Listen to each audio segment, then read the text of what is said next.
बिस्मिल्लाहिर्रहमानिर्रहीम, अस्सलाम वालेकुम नाज़रीन, आप देख रहे हैं प्रोग्राम द लास्ट आवर। मैं हूँ यासिर रशीद और स्टूडियो में मेरे साथ मौजूद हैं सीनियर तजियाकार राना मोहम्मद अजीम साहब। नाज़रीन, पाकिस्तानी सियासत में इस वक्त जो अहम उमूर ज़ेर बहस है वो है पाकिस्तानी मईशत का। पाकिस्तान के अंदर सरमायाकारी किस तरीके से आएगी, कौन कौन से ममालिक पाकिस्तान में सरमायाकारी के लिए राग़िब हो चुके हैं, किन्होंने यकीन दहानियाँ करवाई हैं। इसी ज़िमन में आज एक अहम बातचीत हुई है, आज एक अहम मुलाकात हुई है और वो निगरान वज़ीर आज़म अनवारुल हक काकड़ की ज़ेर सदारत एक इजलास हुआ जिसमें सिफ्स की मीटिंग हुई, जिसे आप स्पेशल इन्वेस्टमेंट फैसिलिटेशन काउंसिल कहते हैं, यानी उर्दू में अगर उसका तर्जुमा किया जाए तो वो सहूलतकारी इस हवाले से कि मखसूस तरीके से आपने बैरूनी सरमायाकारी को पाकिस्तान के अंदर लेकर आने हैं और किस तरीके से पाकिस्तान की स्टॉक एक्सचेंज को मजबूत करना है। डॉलर का जो रेट है जिसमें इंटरबैंक और ओपन मार्केट का फर्क है उसको किस तरीके से खत्म किया जा सकता है। पाकिस्तान में ज़ख़ीरा अंदोज़ों के खिलाफ कार्रवाई किस तरीके से होगी। पाकिस्तान में बिजली चोरी के खिलाफ क्रैकडाउन जो है उसे किस वसी पैमाने पर लेकर जाया जाएगा और पाकिस्तान में आइंदा आने वाले दिनों के अंदर महंगाई पर काबू किस तरीके से पाया जाएगा। अब इसके ऊपर बहस मुबाहिसा हो रहा है और इस बहस मुबाहिसे के अंदर बहुत सी सिफारिशात मुरतब की गई हैं और इसी ज़िमन में बहुत ज़्यादा मुलाकातें भी की गई हैं। आर्मी चीफ जो हैं वो इस स्पेशल इन्वेस्टमेंट फैसिलिटेशन काउंसिल के मेंबर हैं और इसकी जो सदारत है वो निगरान वज़ीर आज़म कर रहे हैं। तो उन्होंने भी इस ज़िमन में मुलाकातें की, ताजरों के साथ क्या क्या बातचीत हुई इसके ऊपर भी बिलखुसूस बात की जाएगी। और दूसरी तरफ पाकिस्तान की जो सियासी जमातें हैं वो क्या सोच रही हैं, उनका इस वक्त गोल क्या है और वो मुतालिबात क्या रख रही हैं और मुतालिबात के अंदर कौन से सुकम इस वक्त मौजूद हैं, इसके ऊपर भी बातचीत की जाएगी।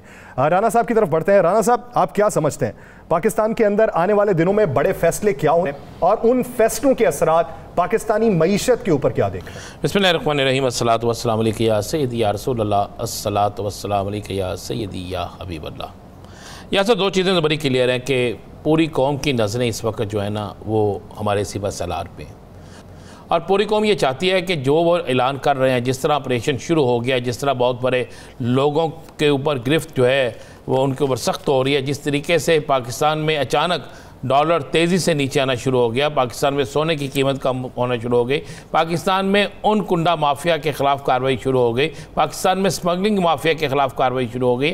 तो इससे पूरी कौम की नज़रें ये जो है ना वो अपने सिपह सलार पे हैं कि हमारे सिपह सलार जो है वो अपने जिस तेज़ी से काम कर रहे हैं, अगर इसी तेज़ी से काम होता रहा तो पाकिस्तान की तकदीर बदल जाएगी। क्योंकि पाकिस्तान की सियासी जमातों ने, यासर अगर आप गौर करें ना, पाकिस्तान की सियासी जमातों ने इंतहाई धोखा दिया। ज़रा पिछले 1.5 साल में थोड़ा सा बात कर लेते हैं। पिछले 1.5 साल में पाकिस्तान की वो तमाम सियासी जमातें जो अपने आप को अरस्तु कहती थी, जिनका जो पाकिस्तान की सियासत में अपने आप को कहते थे हमसे बेहतर है कोई नहीं, हम ही मुल्क की कौम की तकदीर बदल देंगे, उन्होंने तकदीर बदल दी, लेकिन किसकी? अपनी। उन्होंने तकदीर बदल दी अपने उन तमाम लोगों की जो उनके साथ थे, उन्होंने तकदीर तब्दील बदल दी उन तमाम लोगों की जो हुकूमत के अंदर हुकूमत में अहम ओहदों पर बैठे थे, लेकिन इस कौम की तकदीर के साथ वो खेल के, इस कौम की तकदीर को बर्बाद करके, इस कौम के साथ एक गनौना खेल के इस कौम को महंगाई का तोहफा देंगे, इस कौम के साथ वो खेल खेला उन्होंने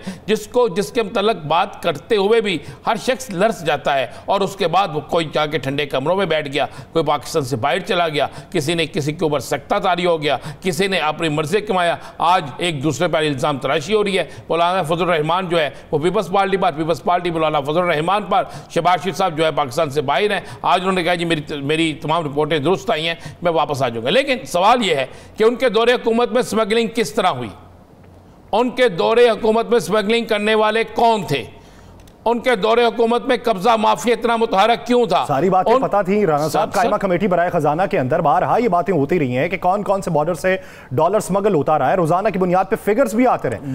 यासिर साहब, मैं वही कह रहा हूँ, सारा कुछ पता था ना।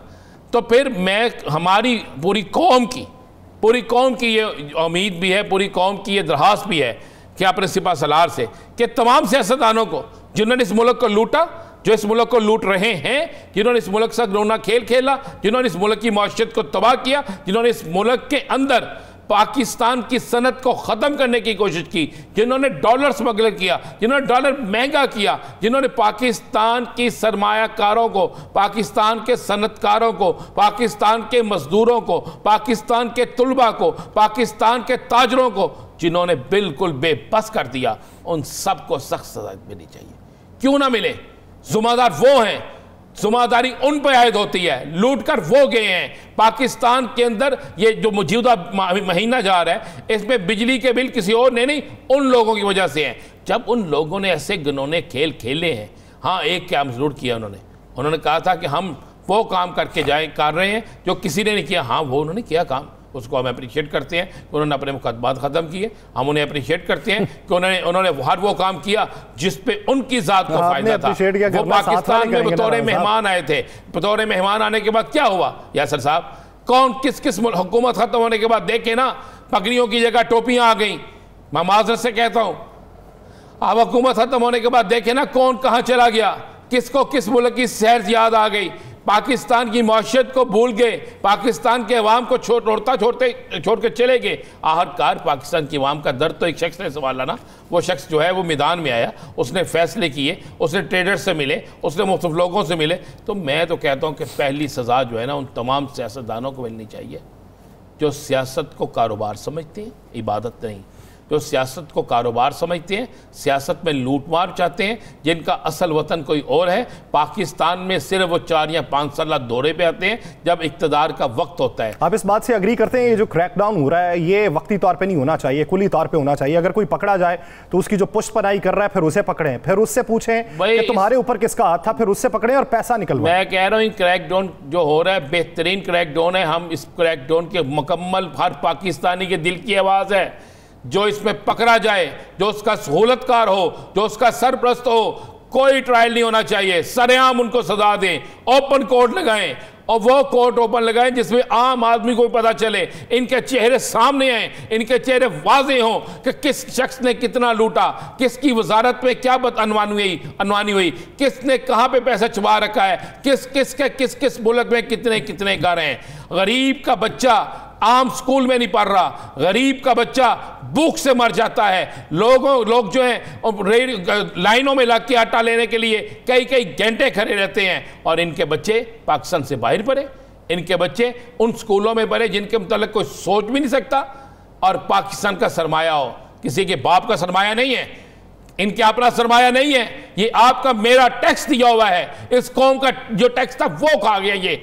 अब इन सबको अब मैं एहतसाब तो होना चाहिए और आर्मी चीफ साहब को सख्त तरीन एहतसाब करना चाहिए। चलें इसी पे मजीद बात भी कर लेते हैं। वो लोग जो इसमें मईशत में रीढ़ की हड्डी गिरदाने जाते हैं, बड़े बड़े कारोबार करते हैं, और उनके मशवरे जो हैं उनके ऊपर अगर अमल दरामद हो तो बहुत से मामलात बेहतर भी हो जाते हैं।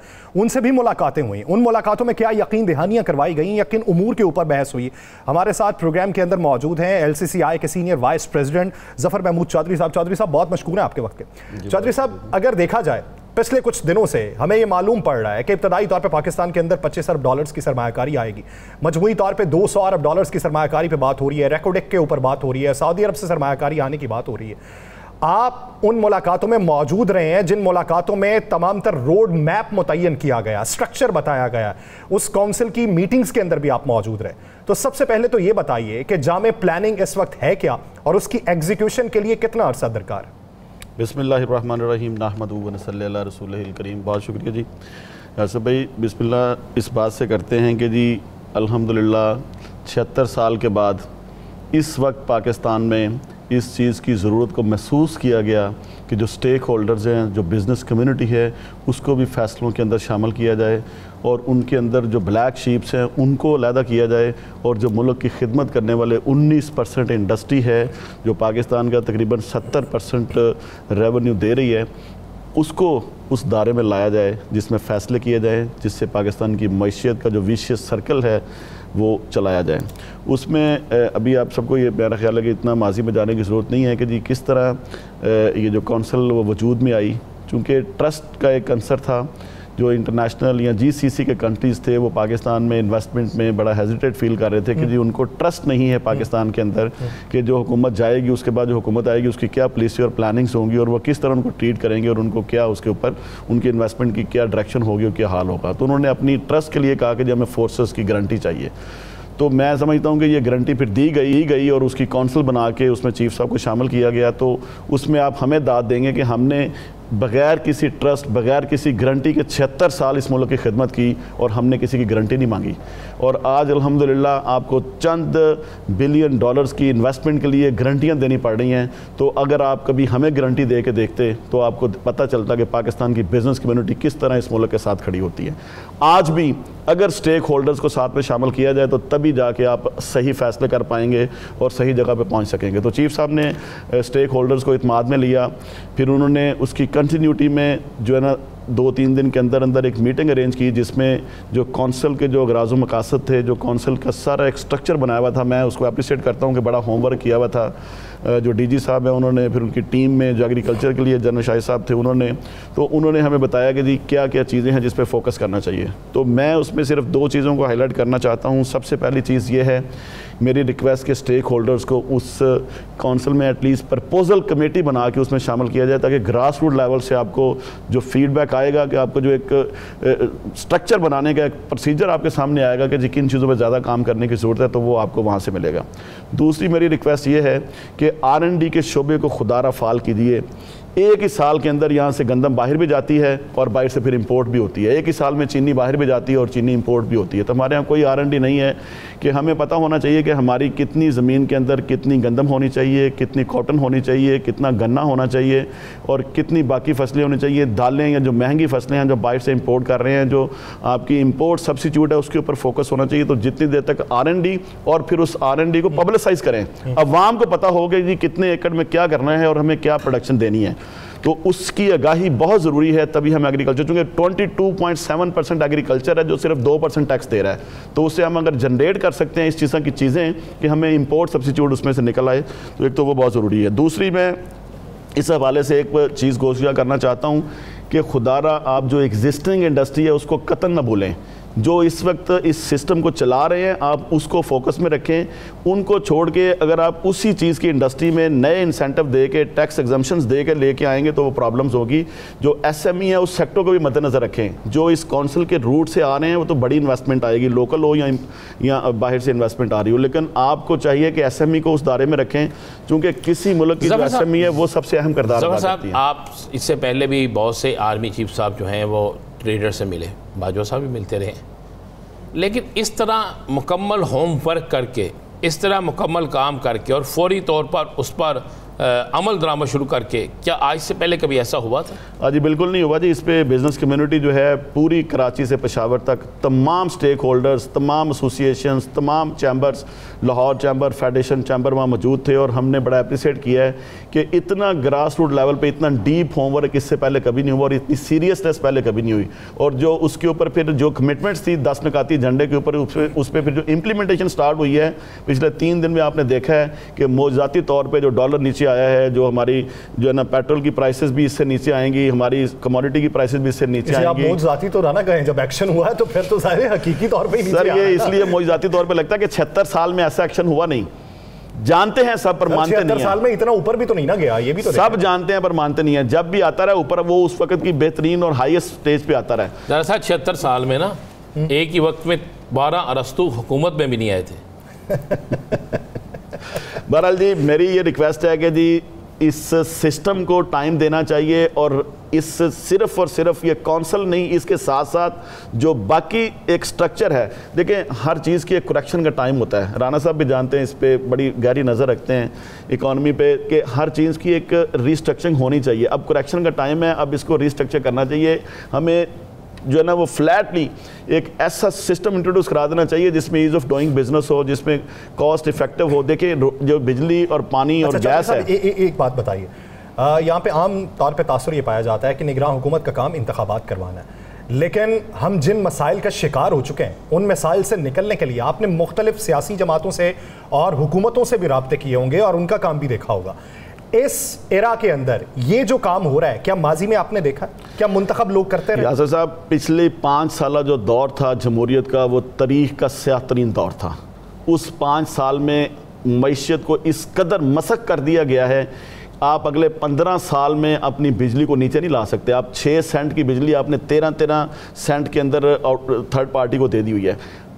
वो कौम जो पानी, बिजली, गैस, बुनियादी सहूलतें अपनी आवाम को देने से कासर है, वो किस तरह आप तरक्की कर सकते हैं? ये बुनियादी सहूलतें ये हुकूमत के पास रहनी चाहिए, ये आवाम की पहुंच से बाहर नहीं जानी चाहिए। ये मैं समझता हूँ इसको प्राइवेट सेक्टर में जाने नहीं चाहिए, पहली बात। दूसरी बात ये है कि फ़र्स्ट टाइम ऐसा हुआ है कि हमारी फोर्सेज जो हैं वो जोग्राफियाई सरहदों की हिफाजत कर रही थी। हमारे जर्नैल वहाँ बैठे थे, वो लड़ रहे थे, और पूरी दुनिया जो 6th जनरेशन वार और इंटरनली और सारी वो लड़ रहे थे। लेकिन उन्होंने फर्स्ट टाइम रियलाइज़ किया है कि जो मईशत के जर्नैल हैं वो आपकी बिजनेस कम्युनिटी है, उनके साथ लेके चलेंगे तो फिर आप इस जंग को जीत सकते हैं। अगर आप अकेले लड़ेंगे तो ये जंग ना कोई, और मैं आपको बता दूं कि पॉलिटिकल पार्टीज़ की आप बात करते हैं, किसी पॉलिटिकल पार्टी के पास ना मुआशी एजेंडा है। पिछले 12 साल जमहूरियत रही है, पिछले 12 साल जमहूरियत रही है, और कहते हैं मियां जदों आएगा लग पता जाएगा, मियां जदों आएगा हेरा फेरा हो, यानी वो क्या सर? कोई इंडस्ट्रियल पॉलिसी नहीं आई 12 साल में, 12 साल जमहूरियत रही है। मियां साहब आए खाते रहे। किसी पार्टी के पास कोई ना टीम है और ना ही उनके पास कोई एजेंडा है। अच्छा चले, आप कहते हैं किसी के पास नहीं है। अच्छा, आप कहते हैं टीम नहीं है। आप उस मुलाकात में भी मौजूद होंगे गालिबन जो आसिफ अली जरदारी साहब ने लाहौर में की थी, उसमें थे आप? जी, जो फेडरेशन चैम्बर में हुई थी जी, मैं उसमें मौजूद नहीं था। आप नहीं थे। चलें, फेडरेशन के लोगों से तो आपकी बातचीत हुई होगी। वो कहते हैं हमारे पास टीम है, हमारे पास गुर है, नुस्खा कीमिया हमारे पास है। उनके पास कौन सी जंबील है जिसमें नुस्खा? यार सर एक बहुत चीज़, एक और चीज़ क्यों यार सर, आप एक तो ना मुझे डंडी मार जाती है थोड़ी सी। मुझे अगर उनके पास टीम थी तो ये 1.5 साल वो टीम छुट्टी पे गई भी थी। ये 1.5 साल में उससे पहले भी हो रहे हैं ना, तुरप का पत्ता संभाल के 8 से 13 तक भी तो रहे हैं ना, रहे हैं, तो वो छुट्टियों में भेजा हुआ था। वो कहते हैं हमने तारीकी से निकाला। सर दूसरी, यासर भाई, इस मुल्क की किस्मत बदलना चाहते हैं तो खुदा की कसम सिर्फ करप्शन पे काबू पा लें। आप करप्शन पे काबू पा लें, आप स्मगलिंग पे काबू पा लें। आप हमारे मुंह से नवाला छीन के जब अफगानिस्तान जाता है और उसका टैक्स और उसकी ड्यूटी सब चीज़ें उस पर फारग हो जाती हैं, और जब वहाँ से चीज़ें आती हैं, एक बंदा टैक्स दे के ला रहा है और एक बंदा उधर से ला रहा है, तो स्मगलिंग पे और करप्शन पे आप काबू पा लेंगे तो आपके मुल्क को दुनिया को कोई ताकत हिला नहीं सकती है। सिर्फ ये 2 चीज़ें आप कंट्रोल कर लें, विशियस सर्कल खुद ब खुद चल जाएगा। हमारी बिजनेस कम्युनिटी ने बड़ी मेहनत की है, बड़ी इनमें फ्लेक्सिबिलिटी है कि बगैर हुकूमत की मुखालफत के बावजूद, जो भी हुकूमत आई है उसने हमेशा बिजनेस कम्युनिटी को चोर कहा है, उसकी मुखालफत की हर काम में। उसके बावजूद हमने मईशत को चलाया है। 19% GDP का सिर्फ आपकी इंडस्ट्री है और आपका 70% तक टैक्स देती है। तो आपकी तमाम तर मुखालफत के बावजूद हमने खुद किया है। आज तक कोई कौम आपका कोई आ जाए ऐसी कौम के ऊपर हुक्मरान, आपकी एक्सपोर्ट जो है ना वो 35 बिलियन से ऊपर नहीं जा सकी, ना जा सकती है। मैं कहता हूँ हमें टाइम दे, हमें मौका दें। We are the stakeholder. 5 साल में आपकी एक्सपोर्ट 70 बिलियन पे जाएगी। आपकी जो फॉरेन एक्सचेंज आपका आता है बाइट से, जो इस दफ़ा 27 बिलियन आया है, वो उसकी असल कैपेसिटी इस वक्त 80 से 100 बिलियन है। वो 50% ग्रे रूट से आता है, उसको रूट अप करें और उसके अलावा एक्सपोर्ट को बढ़ाना है तो उसके लिए हमें मौका दें। हम इन्वेस्टमेंट भी ला सकते हैं। आप कहते हैं 70 बिलियन के ऊपर जाएगी, तो जो एक्सपोर्ट जो है वो रॉ मटेरियल इंपोर्ट के ऊपर रिलाई करती है, तो उसकी कॉस्ट में अगर इजाफा हो जाएगा तो वो फिर गैप नहीं सर, 3 साल के अंदर आप 40% जो इंपोर्ट सब्सिट्यूट के ऊपर आ सकते हैं, फिर आप वैल्यू एडिशन के ऊपर जा सकते हैं। दुनिया से तो अब तेल भी बाहर आता है ना, जो ईडेबल ऑयल है वो भी अब रिफाइन होके आता है। वैल्यू एडिशन के बगैर कोई चीज़ नहीं आती। पाकिस्तान में सारे रॉ मटेरियल बाहर जा रहे हैं, फिर आप चीनी यहाँ गन्ना आप उगाए जा रहे हैं और आप जो है ना कॉटन बाहर से इंपोर्ट कर रहे हैं। तो आप पहले प्लानिंग करें, स्ट्रेटेजी बनाएं कि आपने किस चीज़ को प्रायोरिटाइज करना है, किसको प्रायोरिटी देनी है। आप चीनी बाहर से मंगा लें, आपको 60 रुपये में पड़ेगी सारे साल की चीनी। 5 लाख आपकी वो टन चीनी आनी है साल की, तो आप उसका कैलकुलेशन करके मंगवा लें और आप सारी कॉटन लगा दें, आपके मुल्क के अंदर जो है ना वो इंपोर्ट सब्सिट्यूट हो जाएगा। आप दालें यहाँ पे लगाएं।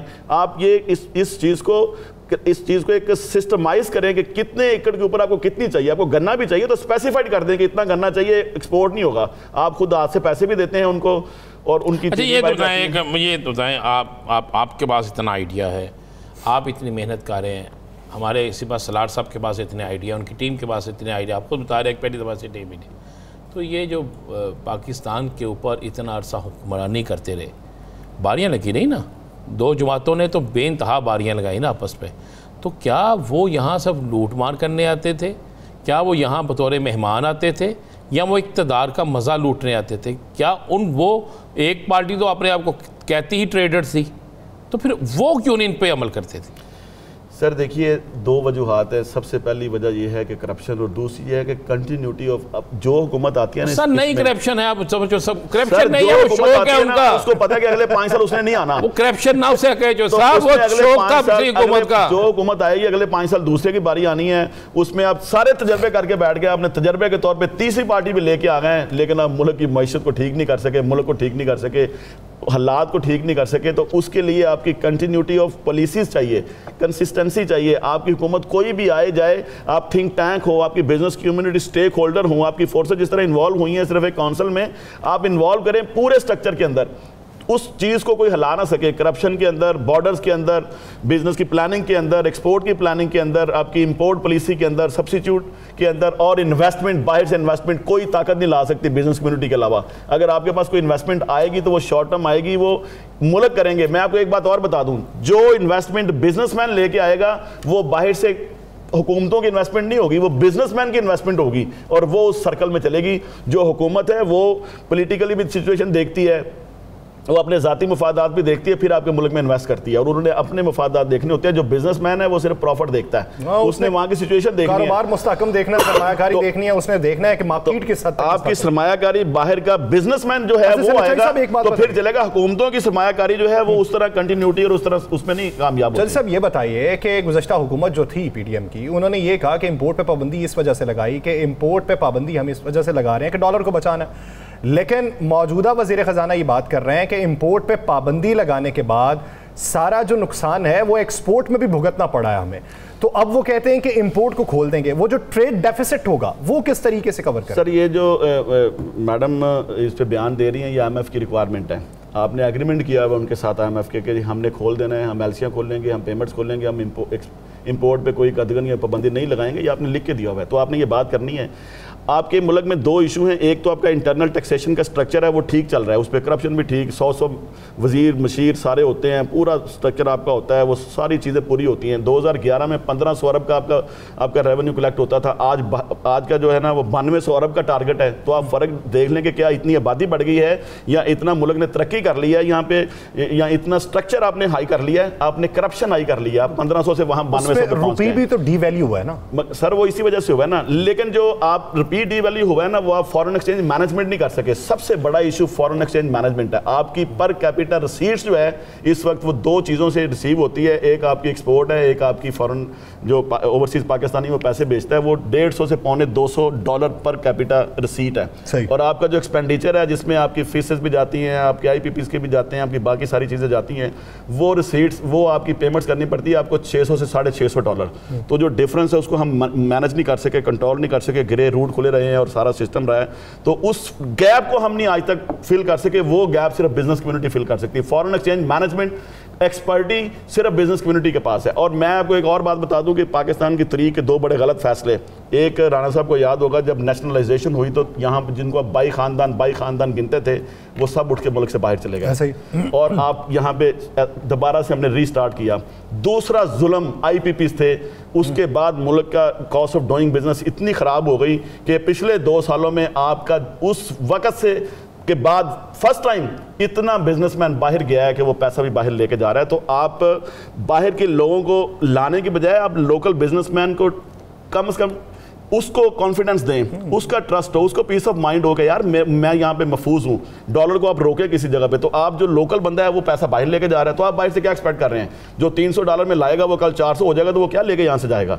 तो हर बंदा इस बात को समझता है कि आपने जो सरमायाकारी करनी है, सबसे पहले अपने घर को ठीक करें, अपने सिस्टम को ठीक करें। जब आप इतना ठीक हो जाएंगे तो बाहर के लोग आपके पास भागे चले आएंगे। और मैं आपको बताऊँ, हमारे पास ये एक पूरी पॉलिसी और स्ट्रक्चर है। मैं आपके सामने एलानिया कह रहा हूँ कि हम आने वाले 5 साल के अंदर अगर हमारे मुताबिक कोई हुकूमत आए, हमारे मुताबिक हुकूमत है, ये आप क्या कह रहे हैं? लेकिन हमारे मुताबिक चले, हमें मौका दें, हम स्टेक होल्डर उसमें आपकी मशावरत में हूँ और हमें प्लानिंग करने दें। Let us make the policy. एक अगर मैं चाहूँ कि मैं जाके ऑपरेशन करूँ एक डॉक्टर की जगह, तो मैं नहीं कर सकता। एक डॉक्टर आगे मैशियत नहीं चला सकता। तो आपके पास तो सारे असम्बलियों में बैठे हुए हैं माफिया कार्टल्स बैठे हुए हैं, आपके बताती है कि लैंड माफिया बैठे हुए हैं, उन्होंने क्या पॉलिसी मेकिंग करनी है और क्या उन्होंने करना है। यहाँ आपकी ब्यूरोक्रेसी जो बाबून थे पहले, आपने आगे से एन उड़ा दिया। जो ये हम लोग, ये पाकिस्तान आज़ाद होने से पहले बाबून थे, हमने एन उड़ा के बाबू बना दिया और वो बाबू आज भी हम पे हुकूमत कर रहे हैं। जब तक वो मुसल्लत रहेंगे इस मुल्क का यही हाल रहना है। यानी अगर आपने मुल्क को बेहतरी की तरफ गामजन करना है तो तमाम स्टेक होल्डर्स को एक मेज पे बैठाना होगा। मोहल्ले वालों को एतमाद में लेने से पहले घर वालों को एतमाद में ले तो हालात तब्दील हो सकते हैं। बहुत शुक्रिया जफर महमूद चौधरी साहब इस हवाले देने के लिए। नाज़रीन एक ब्रेक लेते हैं, ब्रेक के बाद वापस आएंगे, इसी मुआशी मंजरनामे में बात की जाएगी, कहीं नहीं जाएगा। Stay with us.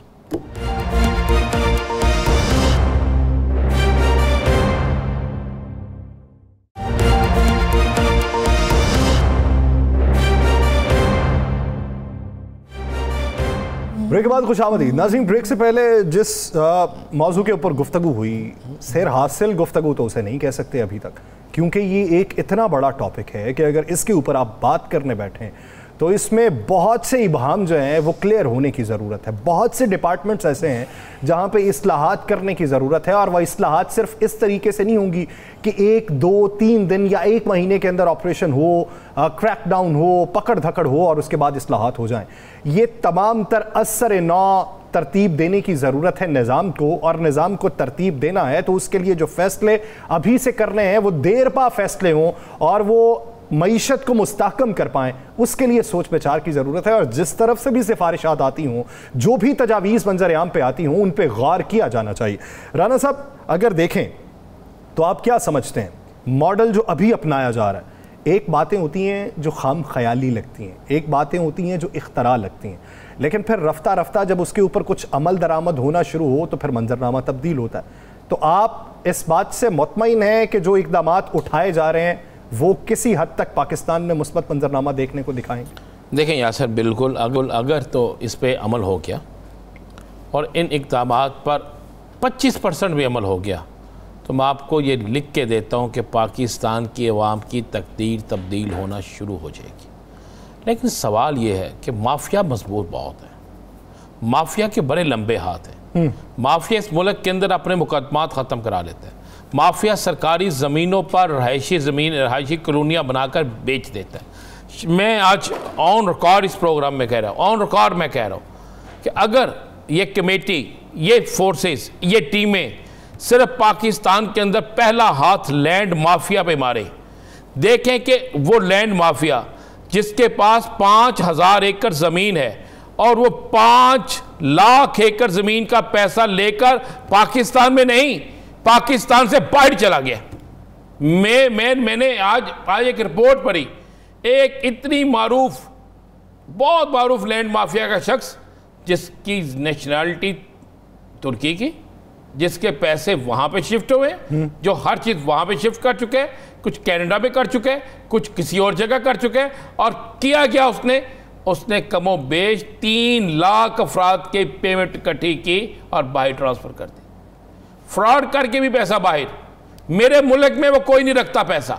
In land mafia को चेक कर ले, इन पर एक सिर्फ इंक्वायरी कर ले कि किस किस की पेमेंट किस किस मुल्क में है, इनके कहाँ कहाँ गैर मुल्की अकाउंट हैं, इनकी जायदादें गैर मुल्की किस तरह है, बाहर से जो डॉलर्स के पैसे आए हैं, जो डॉलर्स में इन्हें ज़मीनें खरीदी है लोगों ने इनसे, वो पैसे कहाँ गए हैं, वो पाकिस्तान के बैंकों में क्यों नहीं गए, वो पाकिस्तान की जो FBR है उसको टैक्स क्यों नहीं दिए। भाई जब सरकारी अफसर को एक नया बंगला दे और उसको टैक्स ना दें, उसको प्लाट दे दें और उसको टैक्स ना दें, उससे लूटमार करें, फिर हुक्मरान से लेकर नीचे तक, ऊपर से लेकर नीचे तक अब आपस में मिले हों, तो जमहूरियत के दिनों में और हुआ क्या है? ज़रा मुझे जमहूरियत के दिनों में कुछ और कोई यही है। इसके ऊपर मज़ीद भी बात करते हैं। राना साहब इसी बीच हमें चुके हैं FPCI के चेयरमैन इरफान इकबाल शेख साहब। शेख साहब बहुत मशकूर हैं आपके वक्त के। शेख साहब इन दिनों बातें ये हो रही हैं कि सिफ्स जो है, स्पेशल इन्वेस्टमेंट फैसिलिटेशन काउंसिल, वो कुछ इक़दामात उठा रही है। आप लोगों से मुलाकातें भी हुई हैं, उन मुलाकातों में यकीन दहानियाँ क्या करवाई गई हैं? इस वक्त आवाम जिन मुश्किलात का शिकार हैं, क्या आपके पास कोई हौसला अफजा खबर है जो उन्हें सुनाई जा सके और बताया जा सके कि कुछ अरसे बाद पाकिस्तान का मुआशी मंजरनामा तब्दील हो जाएगा? जी, हमारी जो मुलाकात हुई उसमें मैं समझता हूँ जो डिसअपॉइंटमेंट थी, जो अनसर्टेनिटी थी और कुछ चीज़ हम प्रेडिक्ट नहीं कर पा रहे थे, उसमें एक अच्छी हवा का झोंका हमें मिला है। और जो चीज़ें हमें बताई गई हैं मैं समझता हूँ अगर वो 50% पे इम्प्लीमेंटेशन हो गई तो इंशाल्लाह इस मुल्क में चीज़ें बहुत बेहतर हो जाएंगी और जिन हालात में हम, जिन क्राइसिस में हम गुजर रहे हैं, हम इंशाल्लाह उन क्राइसिस का मुकाबला भी कर सकेंगे और आगे भी हम उसको बेहतरी की तरफ लेके जा सकेंगे। देखिए, दो चीज़ें हैं इसमें। एक तो अगर 25 बिलियन की इन्वेस्टमेंट जो कि सऊदी अरब करने जा रहा है और वो कर रहा है आईटी में, वो कर रहा है एग्रीकल्चर में, और वो कर रहा है डिफेंस में, और वो कर रहा है मिनरल्स एंड माइंस में, अगर ये चारों में अगर उस तरह से इन्वेस्टमेंट हो गई तो मैं समझता हूँ कि पाकिस्तान में इंशाल्लाह चीज़ें बहुत बेहतर हो जाएंगी। और एक 25 बिलियन जो है ना यूएई से भी मिलने की उन्होंने उम्मीद दिलाई है कि 50 बिलियन तो यहाँ से आएगा, फिर हम कतर के पास भी जाएंगे और कुवैत के पास भी जाएंगे। और चाइना हमें ऑलरेडी जो है ना हमें हमारे जो लोन्स थे उसको कर चुका हुआ है, अगले 3 साल के भी उनको रीशेड्यूलिंग कर चुका है। तो जिस तरह से चीज़ें बताई गई हैं, अगर उस तरह से चीज़ें हो गई तो इंशाल्लाह पाकिस्तान में एक पॉजिटिव और एक बहुत अच्छा इनकलाब आएगा और चीज़ें बेहतरी की तरफ चल जाएंगी। लेकिन 3 चीज़ें हमें ख्याल करना पड़ेगा। नंबर 1 कि हमें अपनी एक्सपोर्ट्स को बेहतर करने के लिए इंडस्ट्रियलाइजेशन करनी पड़ेगी। नंबर 2 हमें जो अपनी हमारी पॉलिसीज़ में उनमें कंटिन्यूटी लानी पड़ेगी और उसके लिए फेडरेशन ऑफ पाकिस्तान ने एक 15 ईयर्स का इकोनॉमिक डेवलपमेंट प्लान बनाया है जिसमें हम तमाम पॉलिटिकल पार्टीज को बुला के उनके साथ हम कंसेंसस करेंगे ताकि जो भी पॉलिसी बने वो लॉन्ग टर्म्स के लिए हो और जो भी गवर्नमेंट आए जिस तरह से भी हो तो वो उन पॉलिसीज को लेके चले जो बिजनेस फ्रेंडली होंगी, तो इंशाल्लाह तब्दीली जरूर आएगी और चीज़ें बेहतर हो जाएंगी। फिर तीसरी जो हमें बात है वो ये है, शेख साहब आप पूरी मीटिंग में रहे और आपने सवाल और जवाब भी किए, सुना भी, उन्हें कुछ मशवरे भी दिए, मशवरे लिए भी, सारा कुछ हुआ। क्या इस मुल्क में करप्शन के ख़िलाफ़ जो जहाज़ शुरू होने लगा है, जो पहली दफ़ा होने लगा है, इससे पहले वो करप्शन के ख़िलाफ़ वो जहाज़ शुरू नहीं हुआ था, करप्शन, स्मगलिंग, इन तमाम चीज़ों के ख़िलाफ़, आपको नज़र आता है कि उसमें कामयाबी हासिल हो जाएगी? और पहली दफ़ा तगड़ा माफिया जो है, करप्ट माफिया तगड़ा माफिया होता है ना, पहली दफ़ा उसे शिकस्त होगी? जी देखिए, हमारे यहाँ अनफॉर्चुनेटली हम कहते ज़रूर हैं बट समटाइम इम्प्लीमेंटेशन के ऊपर जाके ना हम ज़रा थोड़ा सा फेलियर में चल जाते हैं। लेकिन इस बार जिस तरीके से काम किया जा रहा है तो उसमें हम उम्मीद करते हैं इंशाल्लाह कि पाकिस्तान में चीज़ें, जो चीज़ें पाकिस्तान में 50-60 साल में नहीं हुई वो चीज़ें अब होंगी और चीज़ें जो ना बेहतरी की तरफ जाएंगी। इसमें 3 चीज़ें मैंने आपको बताई थी। एक चीज़ मैंने आखिरी जो बतानी थी वो थी गुड गवर्नेंस। जब तक गुड गवर्नेंस जो होती है यहाँ पे चीज़ें ठीक नहीं होनी और फिर हमारी ब्यूरोक्रेसी जो है उसको भी हमने पूरी तरह से फाल करना है ताकि पॉजिटिविटी लानी है उनमें, ताकि कोई भी इन्वेस्टमेंट जो आती है उसको पॉजिटिवली उसको अपना पूरी तरह से अकोमोडेट करें, फैसिलिटेट करें इन्वेस्टर को ताकि चीज़ें लॉन्ग रन में चल सके। देखिए, हर चीज़ जो है ना ये डिपेंड करती है आपकी ब्यूरोक्रेसी के ऊपर कि वो किस तरह से उसको लेती है। तो मुझे उम्मीद है कि जिस तरह से अब ये किया जा रहा है उसमें करप्शन भी, उसमें कर्जा माफिया भी, इसमें स्मगलिंग भी और फिर इसमें जो बॉर्डर से माल आते हैं वो बॉर्डर्स पे भी अगर हम उसको कंट्रोल करके तो चीज़ें बेहतरी की तरफ चले जाएंगी। अच्छा शेख साहब, ये बताइए, पाकिस्तान के जो खसारे के अंदर इदारे हैं जिसमें पाकिस्तान एयरलाइन है, वापडा के डिस्कोज हैं, पाकिस्तान रेलवे है, पाकिस्तान स्टील मिल है, इसकी पब्लिक प्राइवेट पार्टनरशिप के ऊपर भी क्या कोई बातचीत हुई है? अगर हुई है तो क्या तजावीज़ सामने आई?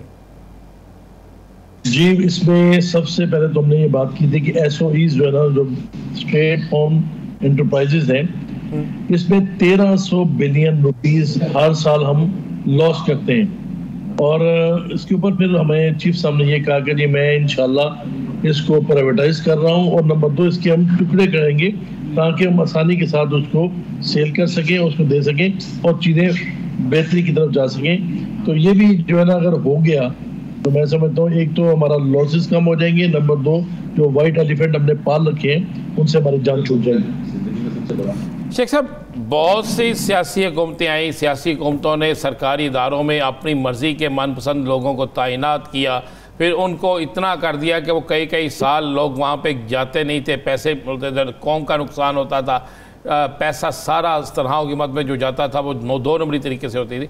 तो इस पे के बाद क्या फिर मैं वही मेरा सवाल है, क्या वो माफिया ये होने देगा?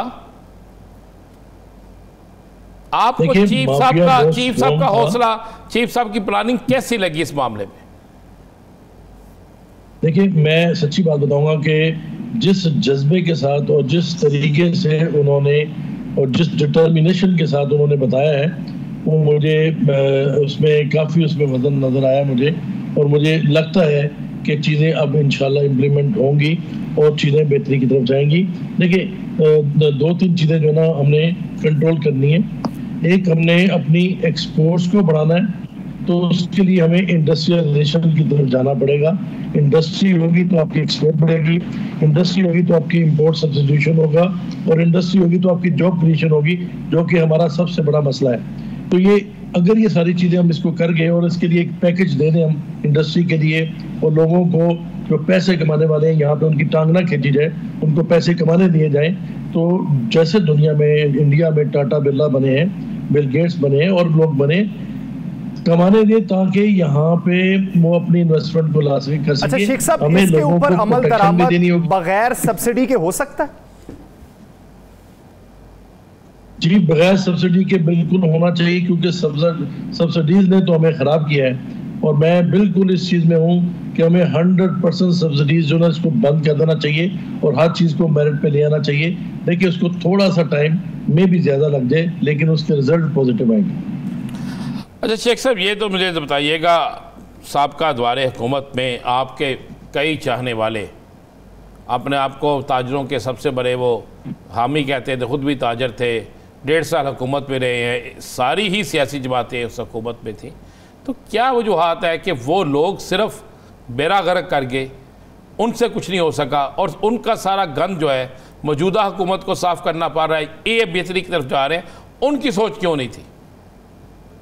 देखिए, उसमें देखिए, हर जो गवर्नमेंट आई है ना पिछले 30-35 साल से, ये इत्तेफाक की बात है कि अगर किसी पार्टी ने अच्छी